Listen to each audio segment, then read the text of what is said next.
Now let's take a look at when there are fractions in the exponents.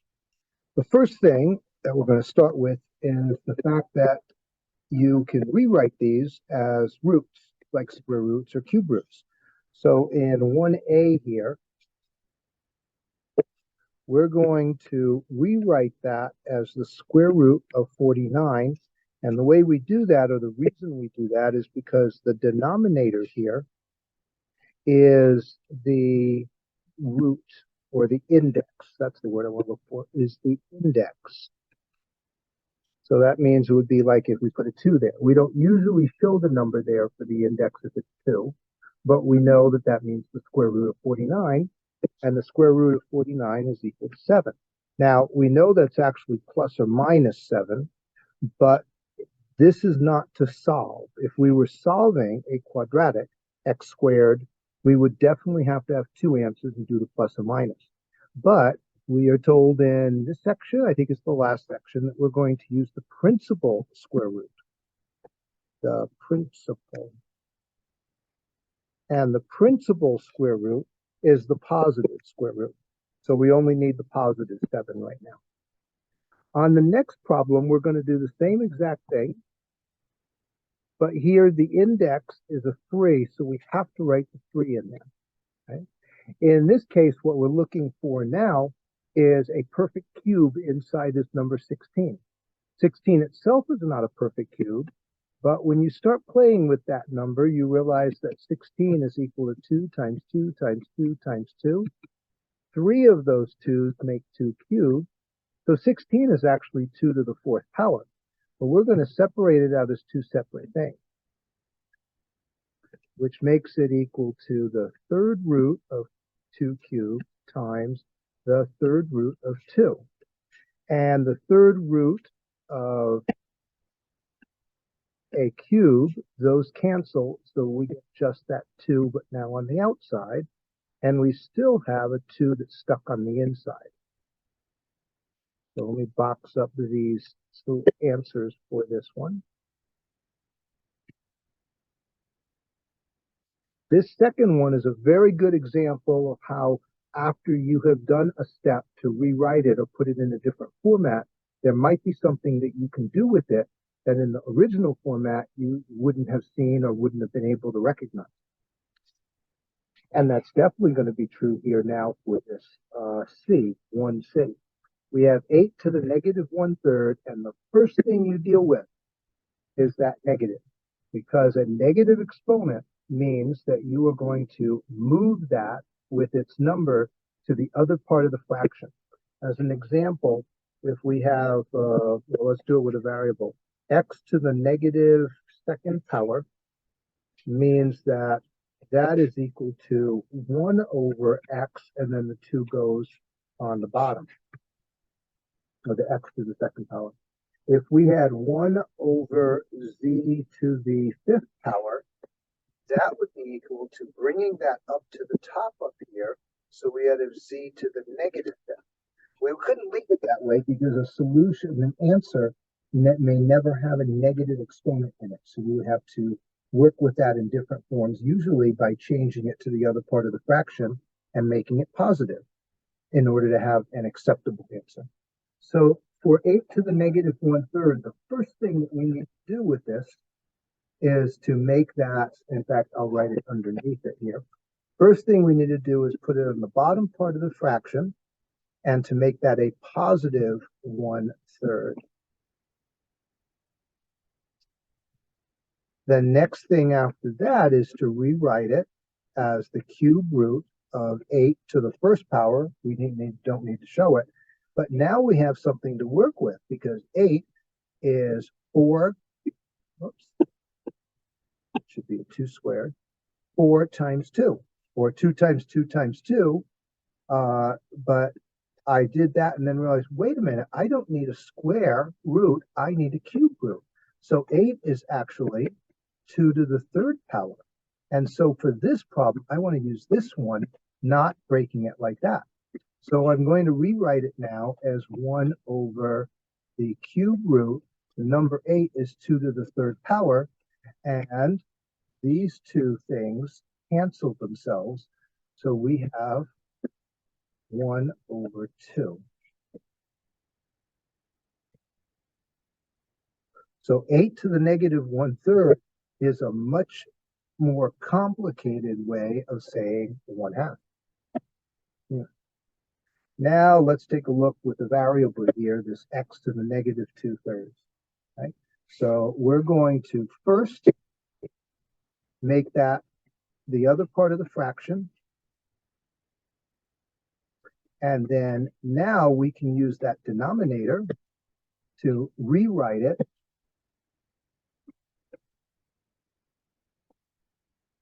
as cube root of x squared. Okay, now here we have a bit of an issue or a problem. This, in a way, looks like it would be done, but we're not allowed to have a square root on the bottom of a fraction. And we're not allowed to have a cube root or a fourth root or a fifth root on the bottom of a fraction. So we have to do this rationalize. Rationalize. That doesn't look so good in this. I'm going to have to make this pen a little bit better later so it's readable a little bit smaller. But this problem is where you're going to rationalize, which is a rationalize. And that means we have to get rid of the cube root by multiplying by something that's actually same on top and bottom, but that will allow us to get rid of that cube root.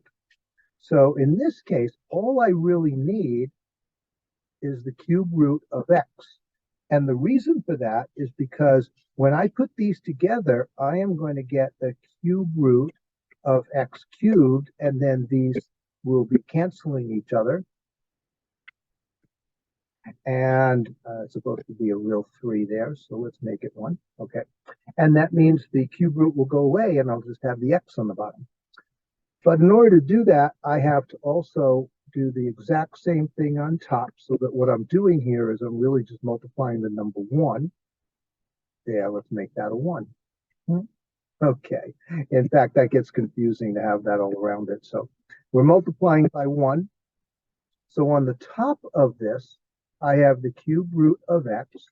And on the bottom of it, because those together make this, I have a simple x there. And that becomes my answer for this problem.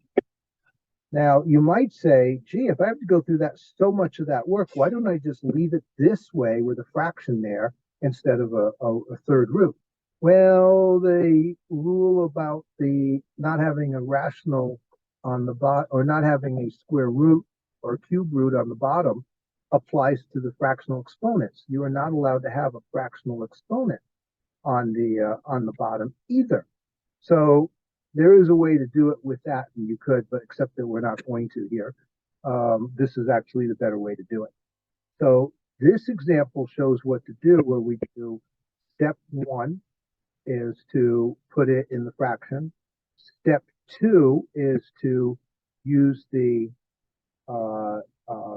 number, the number 1, so that we can get an x in the bottom. And step 3 is like that. Actually, I call it 2a, is to put those together. And then step 3 is simply to cancel that out so you get the x. So it's really like a 3-step thing. Okay, maybe 4 if you wanted to split that middle one up in 2. Well, now let's do a little bit more with this. And now we're going to do it with where we're going to change all of these. We're going to do something with this. So this one here. Okay. Oh, here. These first 4, we changed all of the fractional exponents into roots. Now we're going to change all these roots into fractional exponents. So in a way, it's a simple change where this 5th, because it's an index, goes on the bottom of a fraction for the exponent. That's all that is. This one over here, that's a 2 there. So we're going to do the same thing. We're going to have 5 and 6 over 2, except this one, because 6 over 2 can be reduced, you are required to reduce it. And because it's a number, you can actually multiply it. So the correct answer is 125, not the other 2 numbers. If it is possible to get a final number with it, you have to do it. If it's not possible, like over here, then you don't have to do it. Now, this one here was an error in terms of simply repeating it accidentally, so we'll go right to D. So there is no C.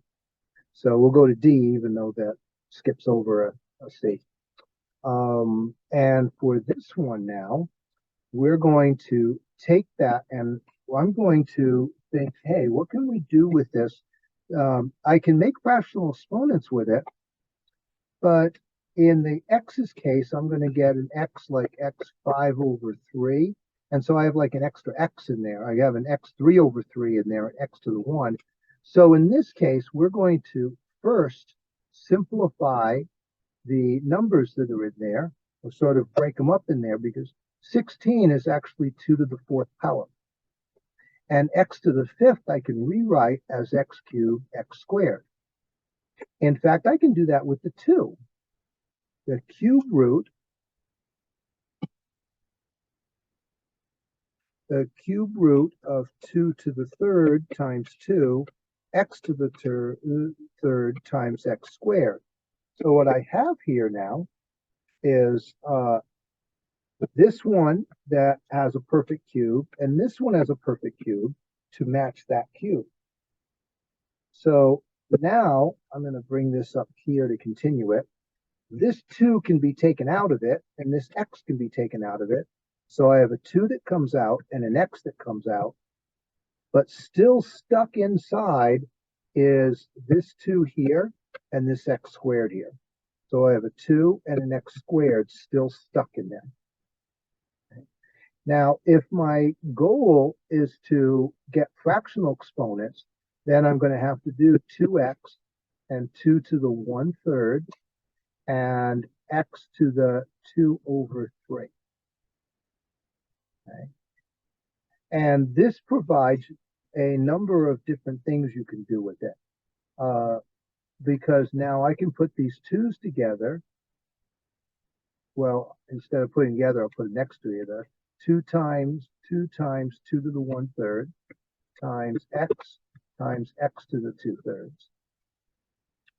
Well, the simpler thing to have worked out on this is, or what I could do, and is simply start right off making them all 16 to the 1/3 and x to the 5 over 3.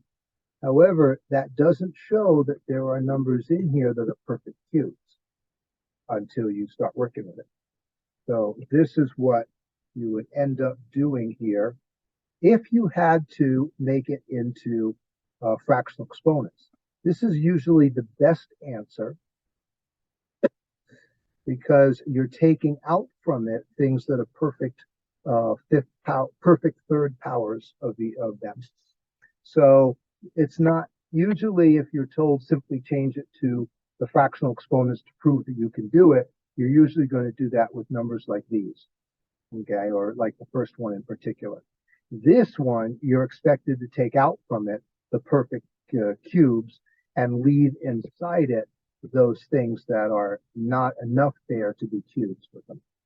Okay, so that's why I'm making this one the best answer for it.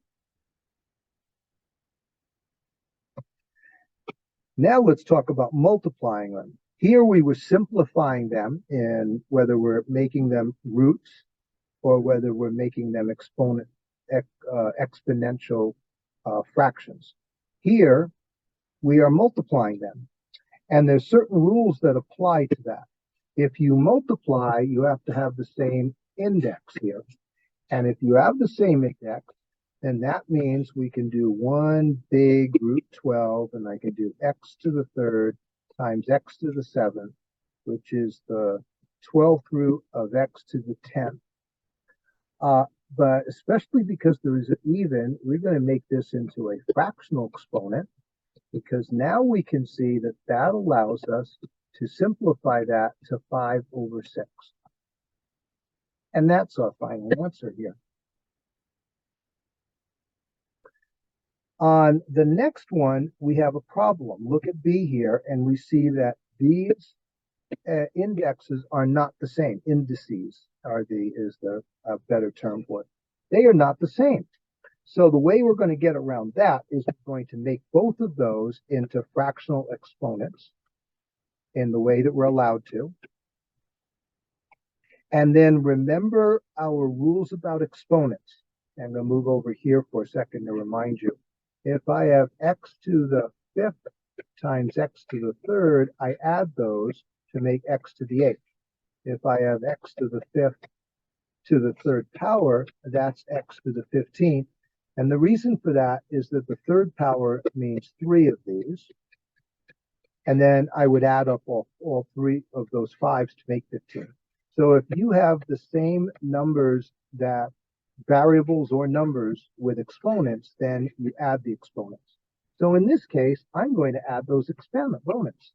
3 to the 4th plus 1/5. Well, that means I need to work with fractions. I'm going to come over here to this side, and I'm going to remind myself and you, we have to make the same denominator. So in this case, the lowest number that both 4 and 5 can go into is 20.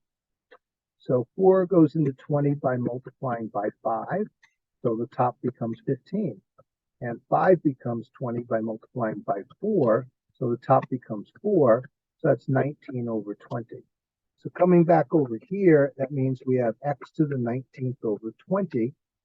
And you can either leave it as 19 over 20, or you can make it the 20th degree of x to the 19th power. And both of those would be considered correct unless you are told to make it a fractional exponent, because you have to prove you know how, or that you are to make it a root, a 20th root. And whichever one you're told to do it that way. And if you're not told which way to do it, then it's probably your choice. Okay. So this time, either one of those I would accept for this, unless I told you specifically to do it one of the ways or the other. So look at the steps to this. It was making fractional exponents. Then, because they have the same base number, being able to add them together, where I did this work to get the actual result of the adding, and then put it in both forms.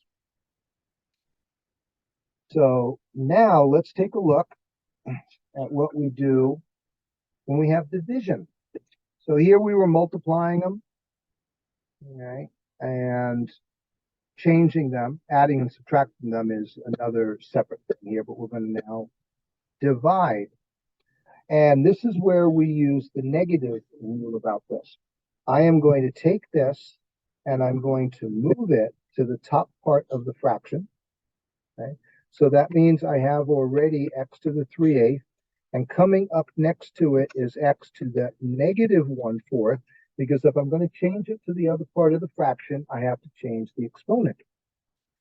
But that means I can add these together, x, or the exponents, because I have x's for both of the bases, and I plus a negative 1/4.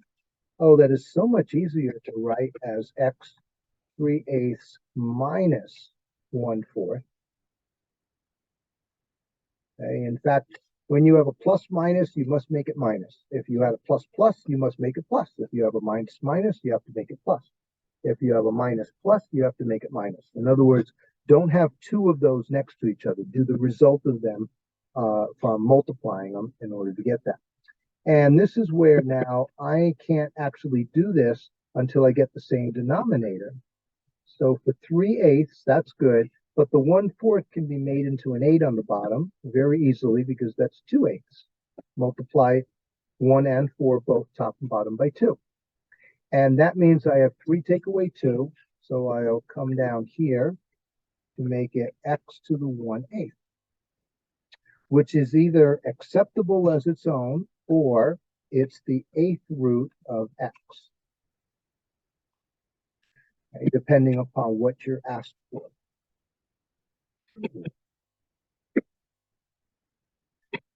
I don't like that going away. Get back there.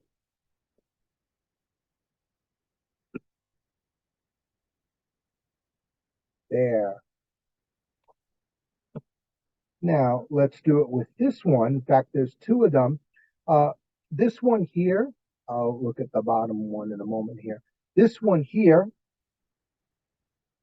you've seen what to do on the top one. Do it yourself on this one. Take a moment to do it with without my talking about it. Stop the video, go do it, and then come back to it, and then I'll start doing it. Okay, go now. Welcome back, and now let's take a look at what we're going to do with this problem. Well, just like the top one here, I can take the bottom and bring it up here. So I have x to the 2/9, and then next to it I have x to the positive 3/9, because if it's negative exponent on the bottom, bringing it up changes the sign to a positive. So now that means x to the 2/9, and because they're both the same bases here, that means I will add the exponents, equals x to the 5/9. Now, x to the 5/9 is itself a good answer right there. In fact, I've gone up over that line, and how about I rewrite it where it's not above that line? X to the 5/9, because I have enough room there. And that can be written as the 9th root of x to the 5th power. Either one of these would be acceptable, unless you are told different, unless you're told you have to put a fractional exponent, or if you have to use a radicand or make it a radical.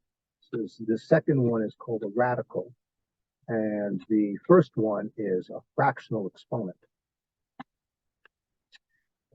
Here now, we want to do the same thing, but this is one where we have an extra step to do.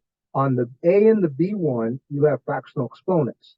On the C one, you don't, but you can make fractional exponents. Okay? So what we're going to do is to change it so it's 9 to the 1/3, and on the bottom, 3 to the 1/5. Okay? And let's then bring this one up top. So I have 9 to the 1/3 times 3 to the negative 1/5. Now we have a little bit of a problem. And that's that we cannot put these two together. We can't subtract here, do 1/3 minus 1/5, because these two numbers are not the same. But I can rewrite that 9 as 3 squared. And when I do that, watch what happens. 3 squared to the 1/3 power times 3 to the negative 1/5. So notice this one. Here, you are able to multiply exponents. If you have an exponent of an exponent, you multiply it. So what we now get is 3 to the 2/3 times 3 to the negative 1/5. And now that allows us to add or subtract these two fractional exponents because the base numbers are the same. So I'm going to come down and continue that here. Let's go down this way. So I have 3 to the 2/3 minus 1/5, which is 3 to the, looks like I have to make 15s there. 15 minus 15, and the 3 times 5, so 2 times 5 is 10. 5 times 3 is 15, so the one on top times 3. Let's double check it. 3 times 5 and 2 times 5. Okay. So I get 10, and 5 times 3 and 1 times 3. So it means I have 3 to the 7/15. Right?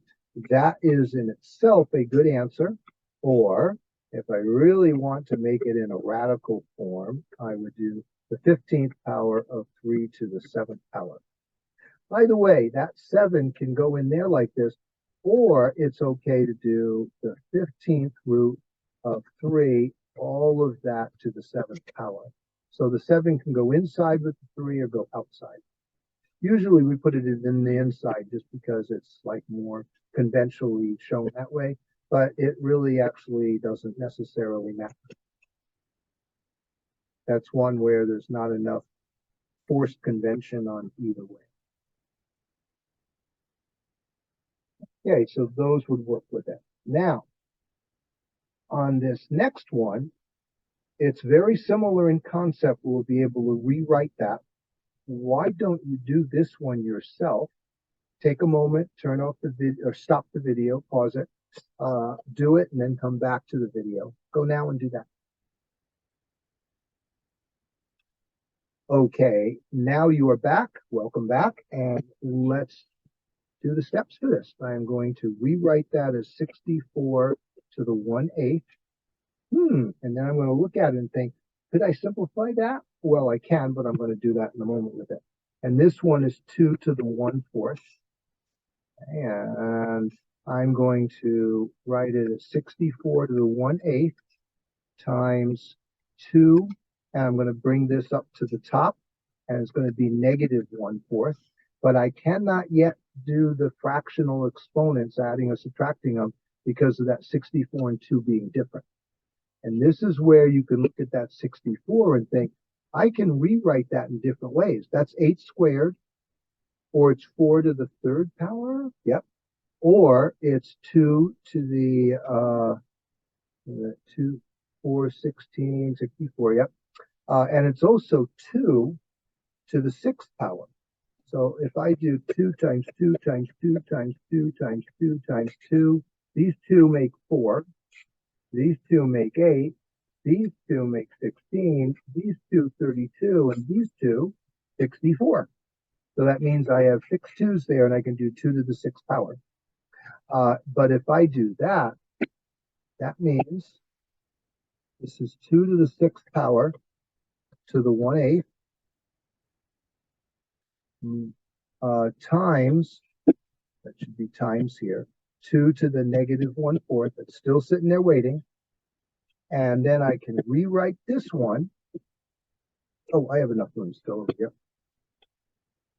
I can rewrite that one as 2 to the 6/8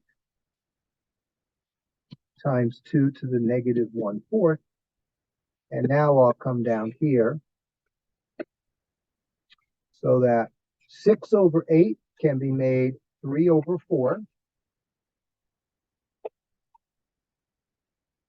So always simplify fractions whenever you can, times 2 to the negative 1/4. Oh, now this becomes much easier fractions. I don't have to actually change either one of them in order to get the same denominator, because they're both 4's now, because I simplified or reduced that fraction. So 3 take away 1, that's 2/4.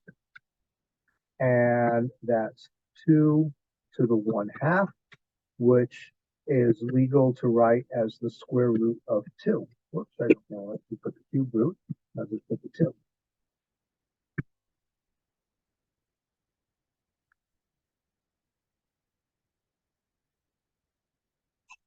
There. So now you see what to do in the cases where you have this kind of a look, these two being the same type, where you have roots and in both top parts of the fraction. You make them fractional exponents and bring the bottom one up to the top and change the sign. And over here, they're already fractional exponents, so you skip the first step. So you bring that up and you change the sign, and then you work with the fractions. Or in these cases, what this one's showing, and I think this is a major part of it, is that the 9 as the 3 squared, the 64 is the 2 to the 6th power. That's really the key to these two problems. All right. I hope that helps for doing these fractional exponents and changing them back and forth with the radicals. Thank you for watching and listening.